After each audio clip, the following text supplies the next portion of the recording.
efa niteny aho hoe aza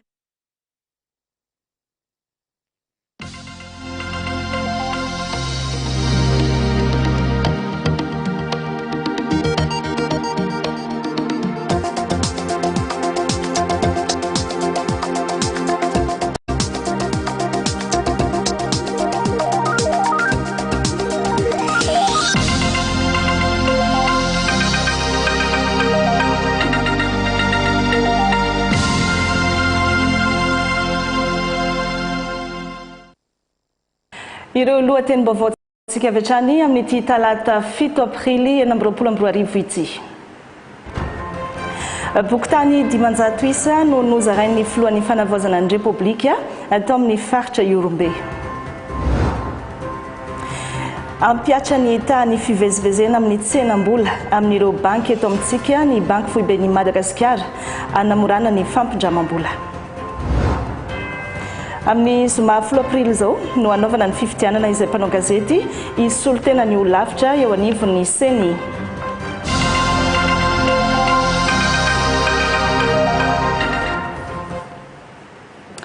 Manolotra ny araba toklasy tompokivavy tonga soratra anatin'ny fampahalalam-baovao manasantsika rehetra anaraka hatramin'ny farany.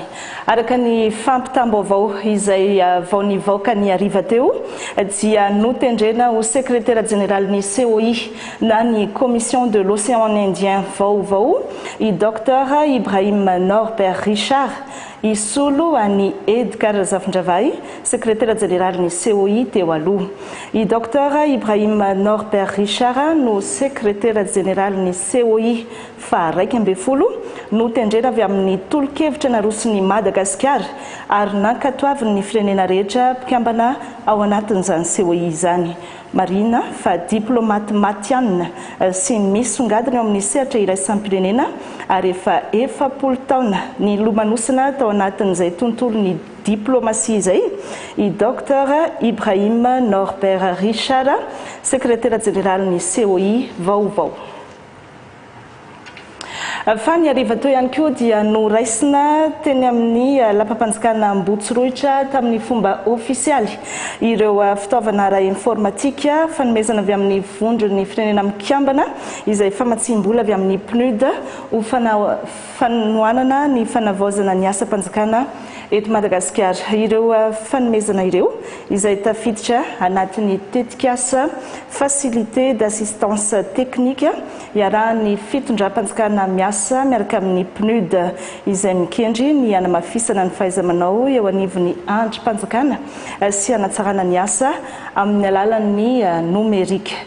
Ny lahateny nataon'ny filohan'ny fanavaozana ny Repoblika Colonel Randrenirina Mikael nandritra izay fandraisana tamin'ny fomba ofisialy ireo fitaovana avy amin'ny PNUD ireo zay nondeha arantsika. Ireo fitaovana atolotra androany solotsaina, solaitra mangirana, imprimante, scanner sy onduleur.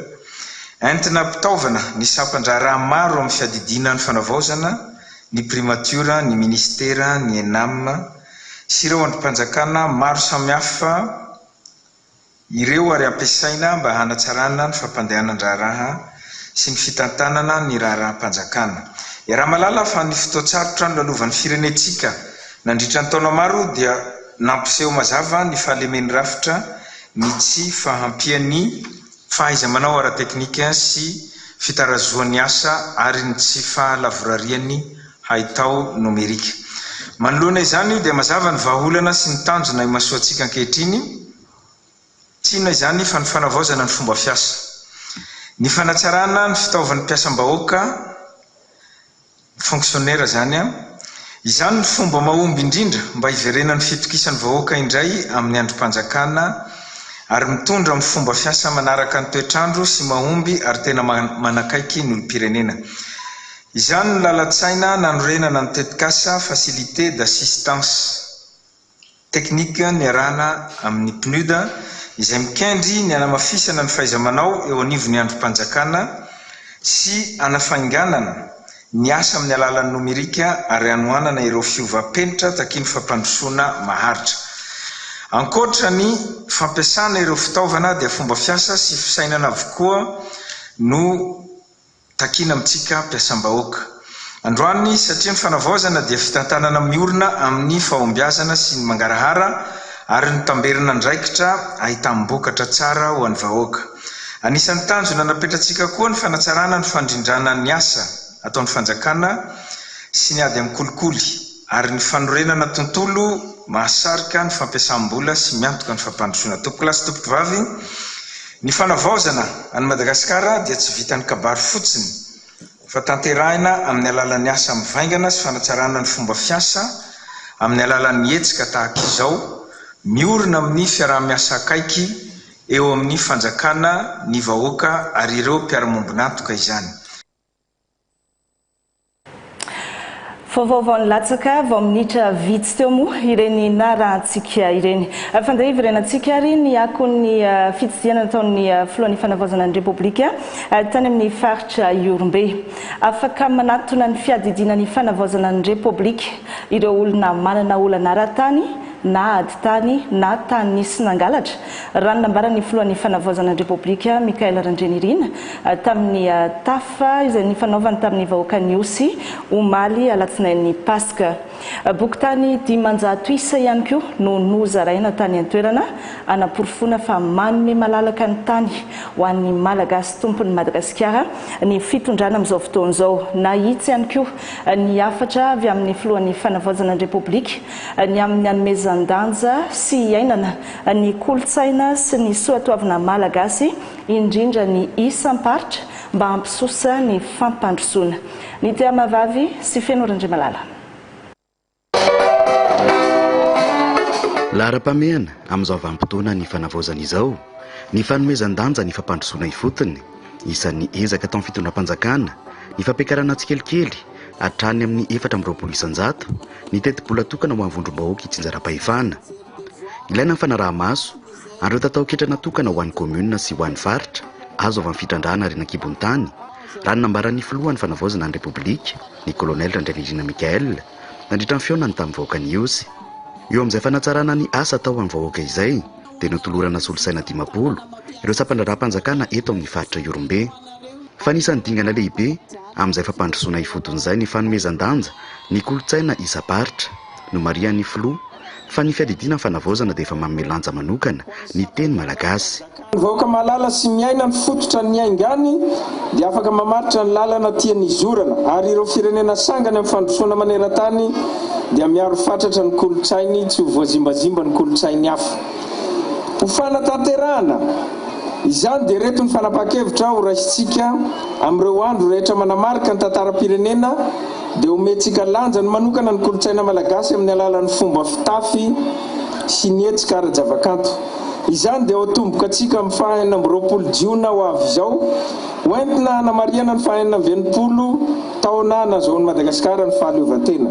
Isan'ny asa ataon'izao fitondrana ny fanavaozana izao ny fampisitrahana ny tany ho an'ny vahoaka malagasy. Raha ny tety Osy izao dia boky tany 500 no nozaraina.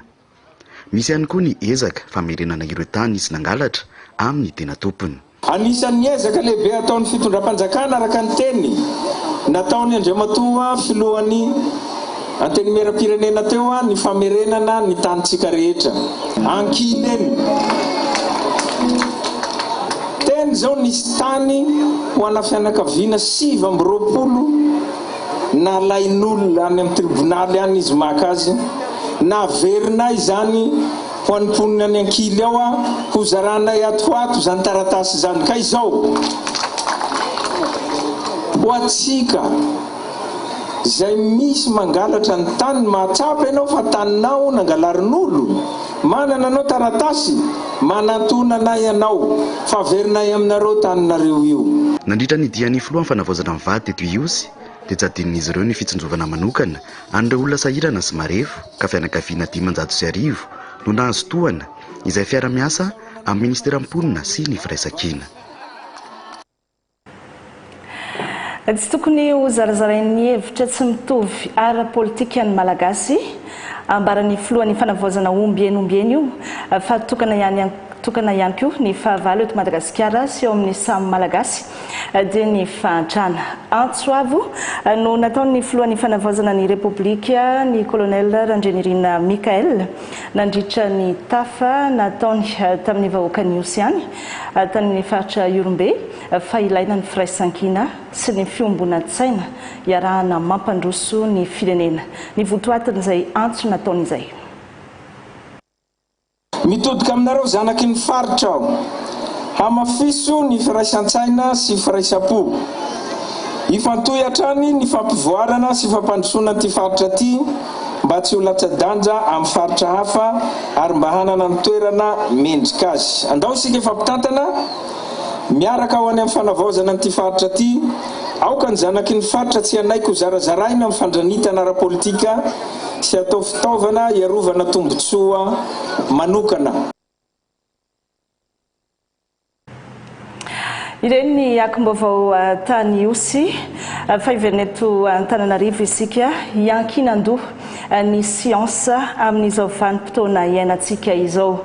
Raha ho an'ny tontolon'ny fahasalamana manokana dia miainga amin'ny voka-pikarohana ara-tsiansa avokoa no ahafahana misoroka sy entina miady ary mitsabo ny karazana aretina rehetra izay misy. Fampiasam-bola ho amin'ny fitsinjovana ny fahasalaman'ny vahoaka malagasy ny fampiasam-bola amin'ny fikarohana ara-tsiansa ary andraikitra iombonana io mba hanomezana ny zo fototra ho an'ny tsirairay eo amin'ny lafiny ara-pahasalamana no marihana tamin'ny alalan'ny fanomezana tolotra ara-pahasalamana maimaim-poana ho an'ny vahoaka teto Antananarivo renivohitra ny fanamariana ny andro maneran-tany ho an'ny fahasalamana tamin'ity androany ity.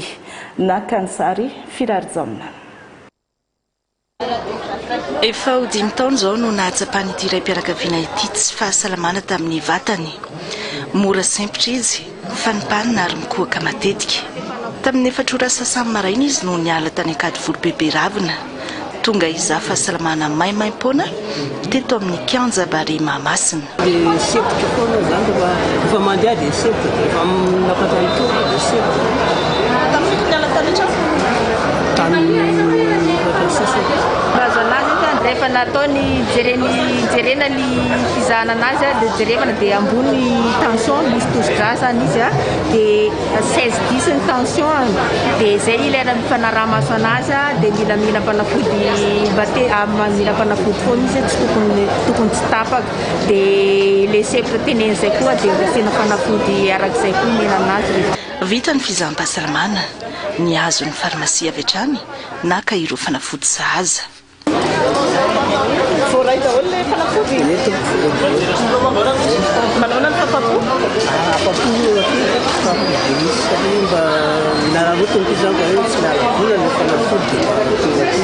Tsy vitan'izay fa mbola nanararoatra ny jery maso ihany koa ity raim-pianakaviana ity.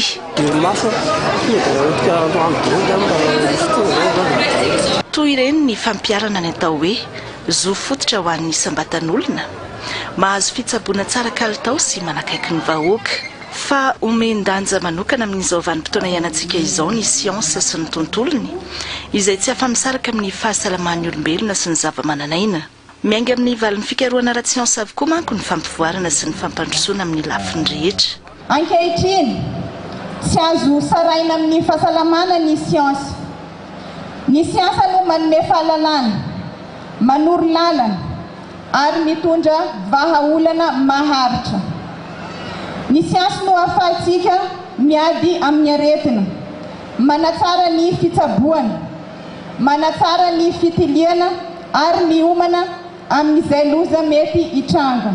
Mila miaina ao anatin'ny firaisankina isika rehetra, ny fanjakana, ny mpikaroka, ny mpitsabo, ny mpiara-miombonantoka, ny ministera rehetra, indrindra ny ministeran'ny fahasalamana, ny fiompiana, ny fambolena, ny tontolo iainana ary ny vahoaka.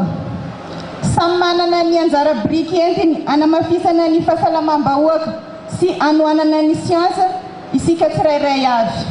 Koa amin'izao fotoana izao, antsoavo no ataotsika. Andao irahina ao anatin'ny fijery One Health na fahasalamana tokana. Namafisy ny mpanolontsaina avy ny fanavaozana ny Repoblika, Zafta Sondro Marcelin, fa manome toerana manokana ny fikaroana ara-tsiansy ny fitondram-panjakana ary anoana ireo misehatra rehetra amin'izany na raha iny afatra ho an'ny mpitsabo sy ireo rehetra mandray marary io. Sarovy lalandava izao amin'ny fanatanterahana ny asa. Sarobidy nay ny olona tsirairay ary sarobidy nay malagasy tsy vakivolo. Alaviro sy aleveny mpito mandrifotr'olona ny fanararotana ny olona mitondra marary efa manana tsy salama izy ireo. Ialao ny toetra feno teny mahery sy anavonavony izay marary andrianiny.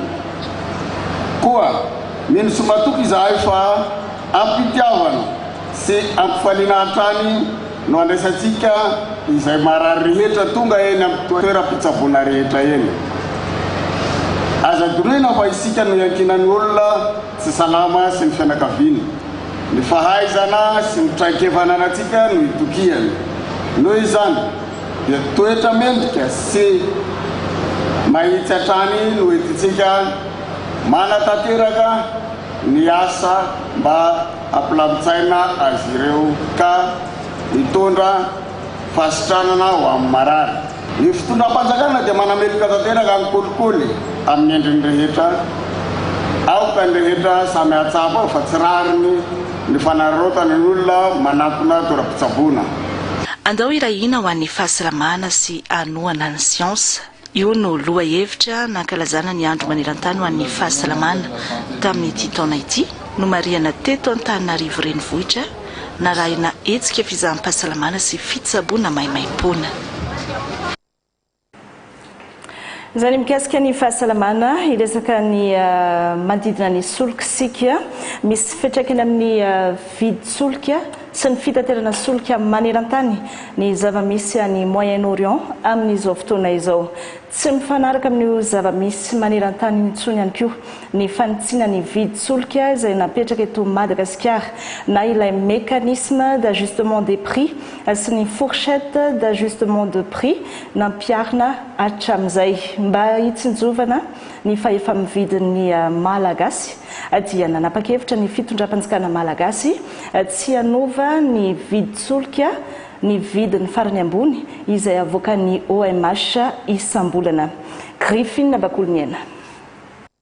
Ho tonga amin'ny voalohany herinandro ambony vinavinaina alatsinainy fa 13 aprily 2024 ny sambo lehibe mitatitra solika Advantage Passion telo herinandro taorina ny nandalovany teto amintsika tamin'ny 17 ny volana Marsy 2024 mizotra somatsara ny fanafarana solika atreto solika miaingy avy any Oman ireo tonga ireo raha momba ny filaharana hitandroany kosa dia vokatry ny andro lavalava tsy ny asana ny alahady sy ny alatsinain'ny Paska raha ny nambara ny teo anivony OMH zany hoe resaka fandaminana teo amin'ny mpitahiry solika sy ny mpanjara solika. Androany indray vao mitatitra solika eny amin'ny toeram-pivarotana solika ireo fiara mpitatitra solika. Raha momba ny resaka vidy solika indray dia mbola ao anatiny fandiniana ny fanatsarana ny mekanisma isika amin'izao fotoana izao mba hifanaraka tsara amin'ny zava-misy. Izay zava-misy any Moyen-Orient izay na hoe niady any Moyen-Orient no mampikorotana izay vidy solika maneran-tany izay amin'izao fotoana izao.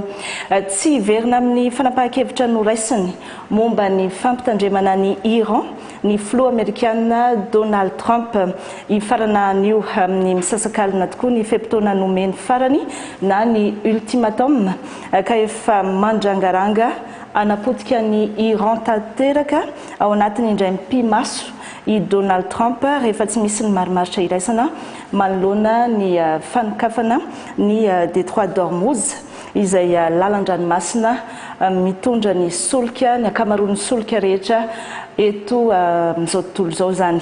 Mbola Griffin Bakolniena ihany no hitondra ny andindiny izay. Le pays tout entier pourrait être anéanti en une seule nuit.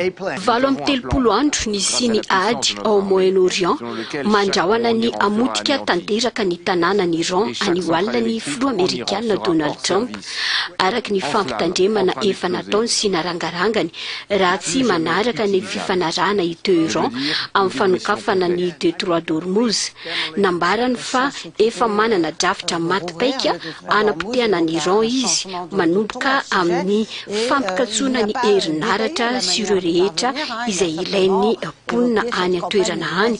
Ankoatr'izay nambarany ihany koa fa manana tafika matanjaka izy ao anatin'izay fanapotehana izay ka tsy hisangy mihitsy rehefa tsy mety manaraka ilay fifanarahana i Teheran. Anio ambony 10 ora alina no tapitra ny ultimatum nomeny Donald Trump ka andrasana arak'izany no toany ity raharaha ity. Zay zany mikasika niny fa mikasika ny fikirakirana sy ny resaka fampindramam-bola ho antsika eto Madagasikara. Ampiarina eto Madagasikara ny antsoina hoe courbe de taux na ny tahany fivezivezena amin'ny tsenam-bola. Ny banky fohy be ny Madagasikara no misana izany ary ny izay tokony ampiarina kosa dia amin'ireo banky tsotra rehetra no ampiarana azy. Efa fampiasa ny ivelany ny courbe de taux andrindrana ny tsenam-bola ho an'ny mpanjifa. Ny tolakandro teo no vita sony teny Antaninarenina ny fiara-miasa eo amin'ny banky tsotra eto Madagasikara sy ny banky fohy ben'ny Madagasikara amin'izay fampiarana ny courbe de taux anamorana ny resaka fampindramam-bola izay maritra ny Marikoto. Roger Andriamanalina. Miditra amin'ny fampiarana ny antsoina hoe courbe de taux na ny fivoarany tahany zanam-bola amin'ny fampindramana sy ny findramana vola isika eto Madagasikara manomboka izao. Fitaovana ampiasain'ny banky fohy be entina ampivoarana ny tontolon'ny tsenam-bola eto amin'ny firenena. Ny fivoaran'ny taha io dia ampiarana amin'ny vola ifampindraman'ny banky samy banky ary miankina amin'izay ihany koa ny tahany zana-bola rehefa mindrana amin'ny banky ny mpanjifa. Miankina sy miova araka ny fiam-potoana indramana azy ny tahan'ny vola. Misy findramam-bola ao anatin'ny fotoana fohy eo amin'ny samy banky, izany hoe iray andro ihany no indramana azy. Misy ny findramam-bola ao anatin'ny herinandro na iray volana arakaraka ny fifanarahana. Manan-danja eo amin'ny sehatry ny toe-karena ny courbe de taux satria izy no mampiseho ny fifandraisan'ny zana-bola amin'ny vola ampindramina na foezaka izany na amin'ny fotoana maharitra. Rehefa miakatra miandalana ny courbe dia midika fa avo kokoa ny zana-bola amin'ny fampindramam-bola maharitra raha oharina amin'ny foezaka. Maro ny tombontsoa ho an'ny banky amin'ny fampiarana ny courbe de taux. Eo ohatra ny fandrafetana ny tahany zana-bola amin'ny crédit sy ny épargne. Eo ihany koa ny fahamoran'ny fanaovana tombana ny amin'ny endrikendriky ny toe-karena ho avy. Ho an'ny mpanjifa kosa dia afaka misafidy tsara kokoa ny crédit mety aminy izy, na io ho an'ny fotoana fohy na ny elaela kokoa, ahafahany mahazo tombony amin'ny zana-bola tsara kokoa amin'ny tahiry. Azon'ny rehetra atao ihany koa ny mahafantatra ny tahany zana-bola amin'ny alalan'ny fijerena ny site internet ny banky fohy be sy ireo banky tsotra. Banky 630 misy eto Madagasikara no efa naneho ny fahavononany amin'ny fampiarana ny courbe de taux ary nanao sinimy fifanaraha-mpiara-miasa tamin'ny banky fohy be. Isan'andro ireo banky dia samy anome ny tahany fivezivezena ara-bola ka avy amin'izany no anaovana ny kajy azona ny salanisa ho an'ny courbe de taux. Fomba efa ampiaran'ny firenena maneran-tany ny courbe de taux ary nisy ireo manam-pahaizana manokana avy amin'ny FMI nanampy ny teo anivon'ny banky fohy be amin'ny nahafahana nametraka izany eto Madagasikara. Ao anatin'ny enim-bolana aloha no ampiarana ny projet pilote na ny tetikasa andrana amin'ny courbe de taux ary ivelatra tsikelikely mba hatrarana ny tanjona dia ny fampivelarana ny tontolon'ny tsena ara-bola eto Madagasikara. Iazo anatsirabe vetivety isika amin'ity vaovao manaraka ity efa miverina amin'ny laony ny famatsiana herinaratra ho an'ny tanàna Antsirabe taorian'ny fahatapahana naharitra 4 andro ny sesy. Tsy tokony sintsony ny olana amin'izay famatsiana ny herinaratra izay ho an'Antsirabe sy ny distrika izay manodidina azy. Vaovao nampitainy nomenjanary fanantenana sy Revindamy TVM any Antsirabe. voavany olany famatsiana herinaratra ho an'ny tanàna Antsirabe sy ny distrika manodidina raha tapaka nanomboka ny alakamisy 2 aprily lasa teo izany vokatry ny fianjeran'ireo andron-jiro maromaro izay mampitohy ny tambazotra mampifandray Antananarivo sy Antsirabe tao amin'ny faritra Atsapamahazo sy Sambaina. Maro ny ezaka natao nanarainana izany niarahana tamin'ireo tompon'andraikitra isan-tsokajiny. Dia ny fahasomban'ireo no tonga ny tsy fahampian'ny famatsiana herinaratra teto amin'ny faritra. Nandritran'izay andro izany dia nizaka tena ny teto amin'ny faritra Ivakinankaratra ka ireo milina mpiara herinaratra tao amin'ny tobo famokarana Ambalavato no mibaiko ny famokarana herinaratra avy amin'ny riandrano avy any Asamivotry ka dia misy ny tsy fahampiana vokatra izany. Dia niezaka ny orinasa JIRAMA namatsy ny faritra vitsivitsy indrindra fa ny teto amin'ny faritra ny Renivohitra tamin'ny alalan'ireo milina tao amin'ny tobo famokarana Ambalavato sy ny Tansamivotry. Nisy tsy fahampiana be dia be nefa izany tamin'ny andro voalohany nisehoany ka nanapa-kevitra ny fanjakana foibe nanampy milina mpamokatra herinaratra fanampiny indray mba hampitomboana ireo faritra afaka misitraka herinaratra. Ary ekena moa fa tsy nahasahana ny faritra rehetra manaraka manerana Vakinankaratra izany fa dia ny andro maraina tamin'ny fito izany vao feno tanteraka izay famatsiana herinaratra izay nandritra ny faritra Ray Manontolo. Izahay ao amin'ny orinasa JIRAMA dia makasitraka indrindra ny vahoaka teto amin'ny Antsirabe sy ny distrika manodidina izany noho ny faharetana naseho anareo vahoaka rehetrarehetra nanoloana iny toe-javanisy iny. Dia manentana trano koa izahay atsika vahoaka anara-maso ireny fananany ombonany ireny satria na dia nisy aza ny fahasimbana noho ny loza voajanahary dia misy ihany koa ny fiahiahina mety akasiparana raha ny agoavany fahavoazana seho tamin'iny fahatapahanjiro iny. Manentana ny vahoaka ny orinasa JIRAMA amin'ny fanaraha-maso ireo fananana iombonana ary mitohy hatrany ny fikojakojana sy fanatsarana ny tambazotra. Mifandraiky amin'izay resaka herinaratra sy ny angovo izay indrindra dia namoaka fampitam-baovao ny teo anivon'ny fiadidiana ny fanavaozana ny Repoblika vao minitra vitsy teo. Nisy ny finan-kevitry ny minisitra manokana no tanterahina androany talata 7 aprily 2024 ka nandraisana ny fanapahan-kevitra ho amin'ny ameana momba ny angovo na ny état d'urgence énergétique manerana ny tany ny Repoblika ny Madagasikara mandritra ny 12 andro araka ny andininy fa 20 ao amin'ny lalam-pandrenana sy ny lalàna laharana 20 tsipika 20 aotra 20 tamin'ny 12 Jolay 1990 mifehy ny toetra raha manokana.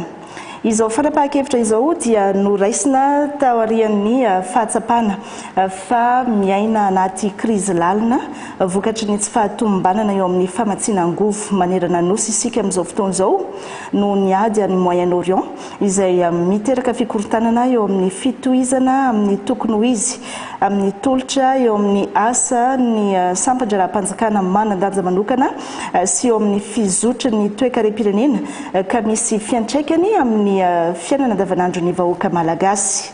Ny fanambarana ny ameana momba ny angovo dia ahafahan'ny tompon'andraikitra mandray fepetra manokana sy aingana mba hamerenana amin'ny laoniny ny famatsiana angovo sy antohana ny fitohizan'ny asa-panjakana. Izany krizy izany dia mitarika fikorotanana eo amin'ny filaminam-bahoaka amin'ny ankapobeny ny fandriam-pahalemana ny fitonian'ny andrim-panjakana. Manoloana izany ny fidirana amin'ny ameana momba ny angovo no mamaly ny filana ho an'ny fahefa-panjakana ahafahana mamoaka avy hatrany ny hoenti-manana manokana hiatrehana izany olana ara-pamatsiana angovo izany mba hitohizan'ny asa-panjakana ao anatin'ny fanavaozana ny Repoblika.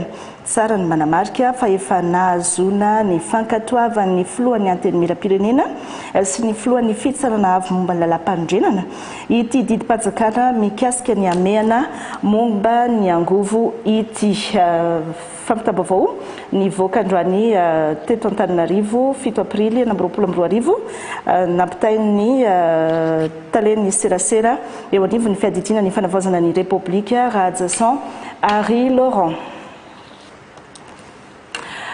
Fa noresantsika teo ny mikasika ny herinaratra manahoana kosa ny amin'ny famatsin-drano amin'izao fotoana izao iena ny tsy fampin-drano eto Antananarivo renivohitra sy ny manodidina amin'ny alalan'ireo forage izay mandeha amin'ny herin'ny masoandro.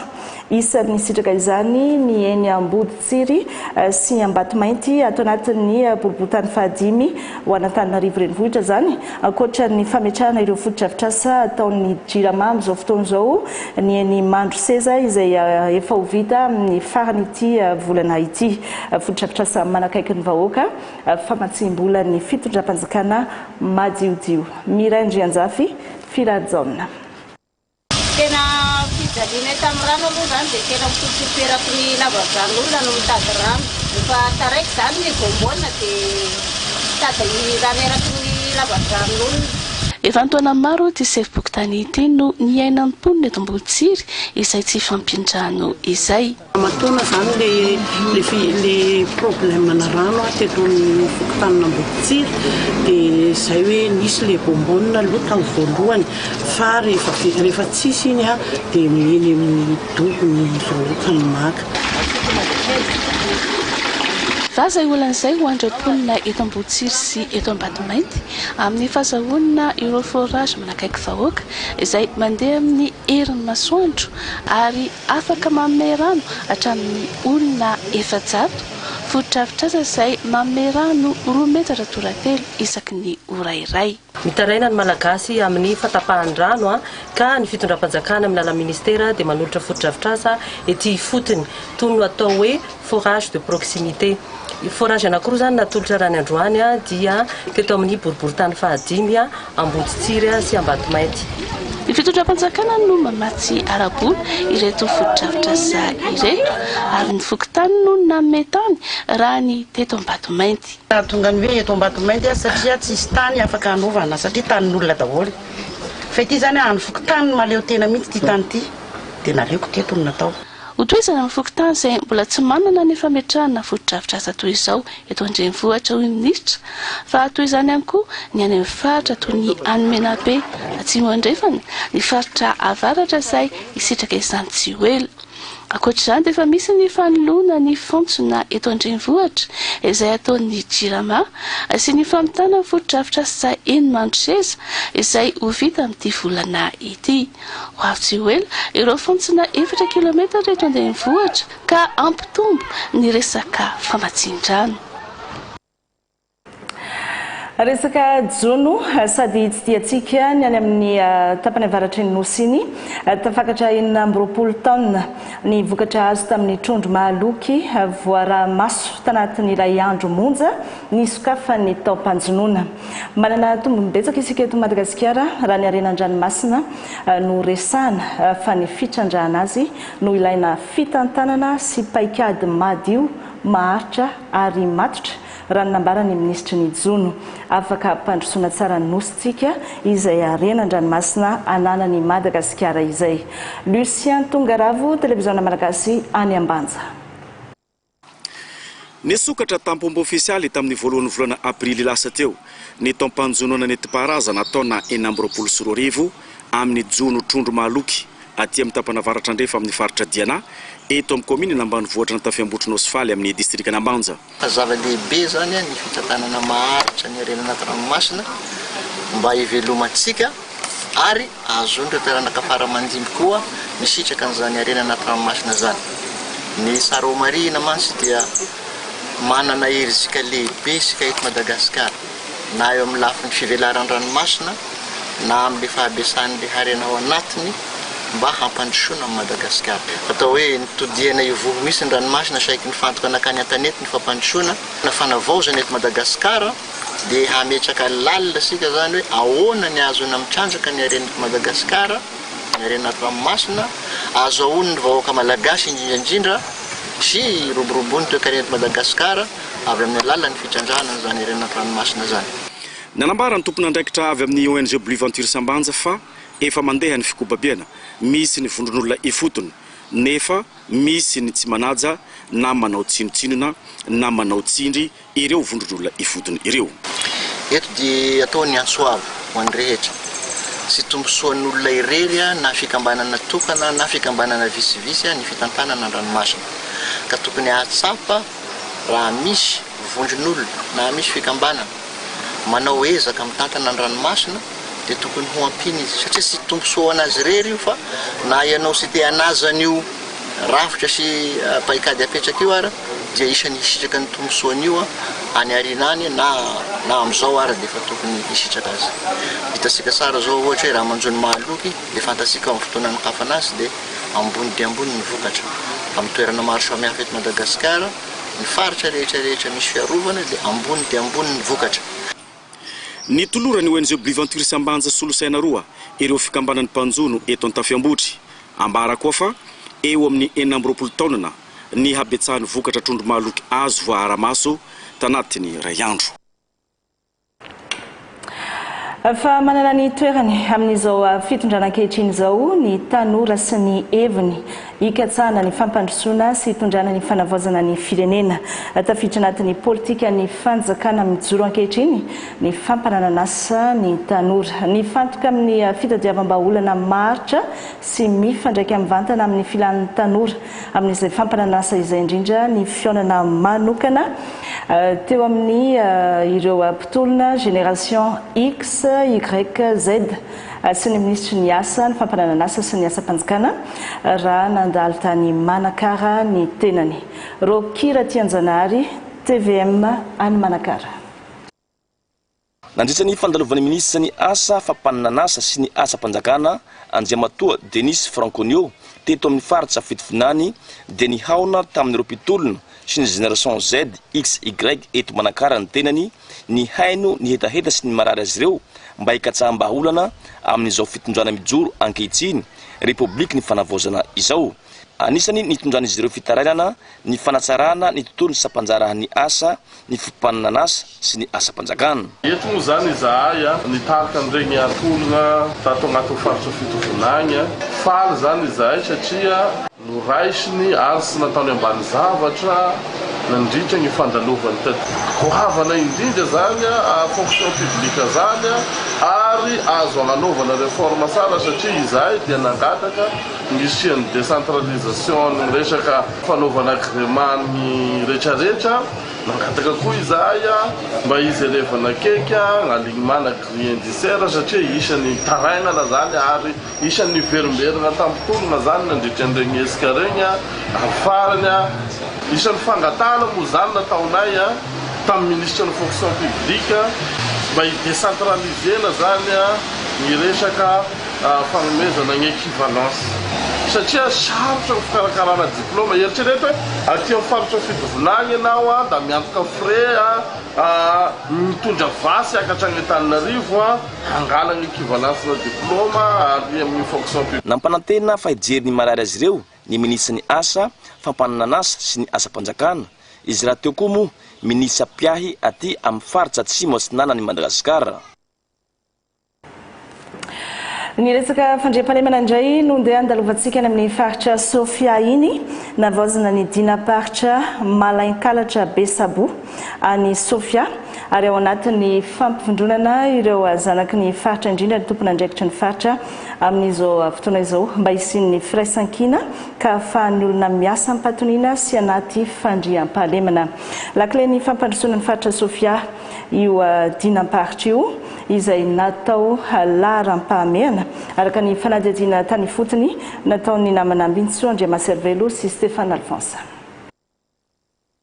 Fametrahana fandriam-pahalemana amin'ny lafiny rehetra no ahafahana miasa malalaka mampandroso ny faritra Sofia araka ny nambaran'ny Josera Irénée lehiben'ny faritra Vonjimaika dia ny fandriam-pahalemana amin'ny fiarahamonina fampiombona sy fandravana fisaratsarana. Faharoa ny fametrahana fandriam-pahalemana amin'ny asan-dahalo manampy mpitandro filaminana amin'ny alalan'ny dinam-pokon'olona na dinam-paritra dia dina Malainkalatra Besabo nataony fanavaozana ny komitiny dina ka ny vahoaka no mifidy ka efa manomboka zany ny asa ny ilay dina ny malainkalatra na besabo averina amin'ny heriny na ny tanjany teo aloha izany dina izany ary rarina ny ampandry fahalemana tanteraka ny faritra Sofia mba ahafahany olona rehetra mamboly miompy ary manjono manao asa fanaony andavanandro amin'ny pitonina amin'ny patokisana zay zany ny fandriampahalemana amin'ny ady amin'ny asandahalo di fandriampahalemana anankiray dia ialana amin'ny samy zanaky Sofia na ny tompona andraikitra na ny ray aman-dreny miady tsy milamina misy zavatra mifandrirotra dia anjarako amin'ny mahalehibe ny faritra zanaky ny faritra Sofia iringirina no mitady hevitra manao izay fomba rehetra afahana mampivondrona ny zanaky Sofia rehetra nizanizy izy tsisy anavahana zany ihany no lakle afahantsika mampandroso ny faritra Sofia napetraka mialohan'ny tetika asa fampandrosona atao io fandriampahalemana io ho ny tompona andraikitra laharam-pahamehana mitetika asa fampandrosona ny fambolena sy ny fimpina ary ny jono faritra Sofia zay malaza amin'ny fambolem-bary voamaina maro karazany ny volo fanondrana toy ny kafe sy la vanille ny ranomasina sisin-dranomasina 450 sy 700 kilometatra mitahiry hazan-drano sy voahary mahafinaritra toeram-pizahantany tsy ambanin'izany ny fananan'ny faritra harena ny kibon'ny tany indrindraindrindra ny olombelona karakaraina ireo ho ny lehibe ny faritra Vonjimaika Josera Irene ho fampandrosoana Madagasikara l'opéra Iragasy sarimihetsika voalohany mampiseho sy manasongadina ny Iragasy izay notontosainy Anatole Ramarson ao anatin'ny tetika asa ara-kolontsaina festival Vue d'Afrique mampahafantarina amin'izao tontolo izao any Canada amin'ny taona 1724 io sarimihetsika malagasy voalohany Madagasikara l'opéra Iragasy io raha ny fanambarana nataon'ny ministra ny serasera sy ny kolontsaina Ambintsy Andriamaservelo sy Roger Andriamanalina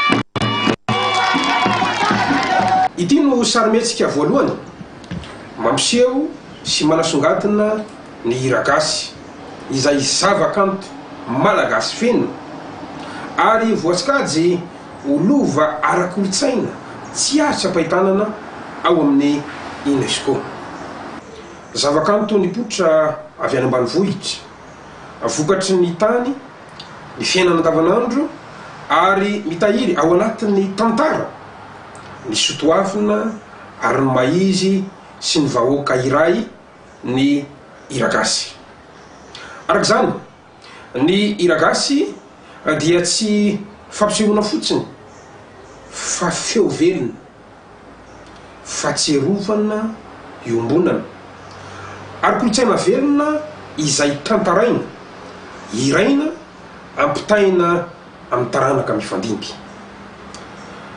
mazava ny tantsika amin'ny alalan'ity sarimihetsika ity dia ny ampiakatra sy anome lanjatrany ny sotoavina raiketiny amin'ny alalan'ny fampitan-kafatra ho an'ny taranaka mifandimby fa indrindra anisan'ny tanjosika ny ampiroborobo izany eo amin'ny sehatra iraisam-pirenena amin'ny mavakoka tsy azo tsapahitanana iombonina n'izao tontolo izao ao amin'ny UNESCO an'ity Iragasy ity isy fampisehoana voalohany eto Madagasikara amin'ny taona 1720 sy 2000 fa indrindraindrindra etsika manatantara no tanterana anisan'izany ohatra ny première mondiale izay atao any Canada ao anatin'ny festival Vue d'Afrique 2027 tafiditra trany ao anatin'ny dingana lehibe izay ampifantarina ny Iragasy eo amin'ny sehatra ara-kolontsaina manerana n'izao tontolo izao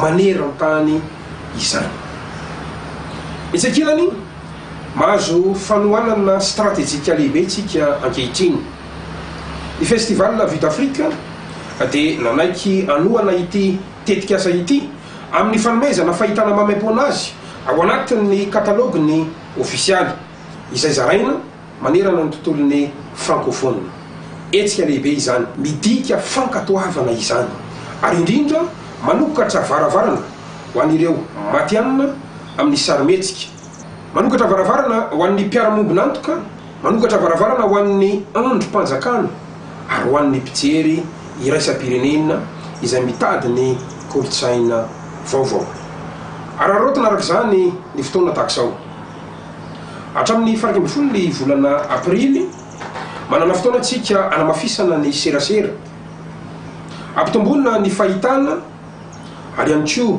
ampivondronana ny rehetra izay manodidina an'itya tetikasa ity tanjona ny ametraka indray ny tantaran'ny madagasikara ho tany manana kolotsaina miavaka mampitambatra an'izao tontolo izao amin'ny alalany hiragasy hampandre feo tena izy feo miavaka feo malagasy madagasikara ny Kanada dia tsy vijanona ho tetikasa fotsiny hipetraka vinavina ny efa mirapiratana vinavina ny fiona ny kolotsaina ary io vinavina io dia azo tanterahina miaraka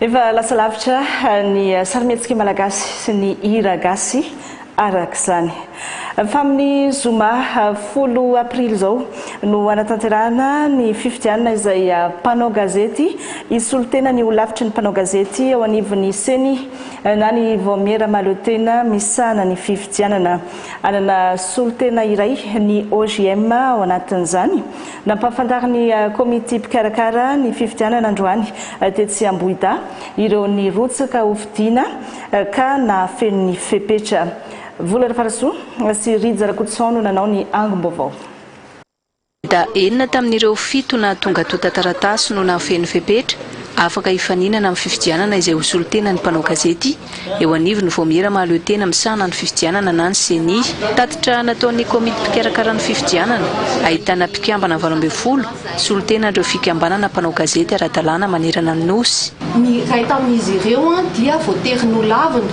no ny tsy fahafenony ireo antota taratasy izay notakina taminy ny enina amin'izy ireo kosa no voaraisoama tsara ary hiatrika ny fifaninanana sy ny fifidianana amin'ny zoma 10 avril manomboka amin'ny 7 ora maraina hatramin'ny 2 ora folakandro ireto avy ireo candidat mandritra izany fifidianana izany izay miisa enina ary manaraka ireto filaharana ireto mihitsy ny laharan'izy ireo mandritra izany numéro 1 dia i Marc Antoine numéro 2 Rakotakisoa Antitra numéro 3 Rabekijana Félix numéro 4 Ramiliantartso Tojo numéro 5 Rakotonirina Gérard numéro 6 Randrianirina Joelson ny 13 aprily no fotoana farany nomeny seni anaterana ny anarany izay solotena ny OGM voasafidy anomboka rahampitso ny fampielezan-kevitra amin'ny alalan'ny SMS kosa no anaovana ny fifidianana manerana ny nosy raha tokony misy dia miisa 20 ireo mpifidy mandritra io fifidianana io kanefa no ny ray amin'ireo mpifidy ireo izay isan'ny candidat dia lasa 20 izy ireo no andray anjara amin'izany ny fizotrin'ny fifidianana dia ahitana solotena efatra avy amin'ny filohan'ny olavitry ny mpanao gazety teo aloha 7 avy amin'ny mpikambana ao amin'ny CTOGM nasionaly ny enina mpandrindra isam-paritany ary ny 7 amin'izy ireo dia mpandrindra isam-paritra ny fizotrin'ny fifidianana kosa mandritry ny zoma 10 aprily io dia manana 2 andro ireo candidat ireo anomanana ny oronan-tsary izay ahafahan'izy ireo manao ny fampielezan-kevitra tsirairay avy ka anomboka rapitso talata hatramin'ny alakamisy ariva izany rapitso alarobia ary farana ny alakamisy ariva izany amin'ny alalan'ny SMS no anaovana ny fifidianana manokana amin'ny laharana manokana izay mandritry ny fifidianana vao ampahafantarina io laharatapoby manokana anaovana ny fifidianana io a ka tsy misy afaka mahafantatra mialoha izany zany a na ny candidat na ireo mpifidy.